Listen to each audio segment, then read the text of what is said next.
پاکستان کے سابق کپتان شاہد افریدی نے بیٹی انشا کے ہمراہ داماد شاہین افریدی کی تصویر جاری کر دی۔ شاہین اور انشا کا نکاح 3 فروری کو ہوا، جس میں پاکستان کرکٹ ٹیم کے معروف کھلاڑیوں نے شرکت کی۔ اب ہفتے کی صبح شاہد افریدی نے بیٹی اور داماد کے نکاح کی تصویر جاری کی اور ساتھ ہی ان کے لیے خوبصورت پیغام بھی لکھا۔ شاہد افریدی نے لکھا، بیٹی باغ کا سب سے خوبصورت پھول ہے کیونکہ یہ بڑی نعمت سے کھلتا ہے۔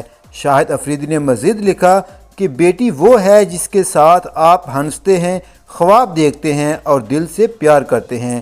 انہوں نے لکھا کہ بطور والد میں نے اپنی بیٹی کو شاہین افریدی کے نکاح میں دے دیا، ان دونوں کو میری طرف سے مبارک ہو۔ دوسری جانب انشا افریدی کی دلہن بننے شاہین کے ساتھ بیٹھی تصویر بھی سوشل میڈیا پر وائرل ہے، جس میں جوڑے کے ہمراہ مصباح الحق کی اہلیہ کو بیٹھے دیکھا جا سکتا ہے۔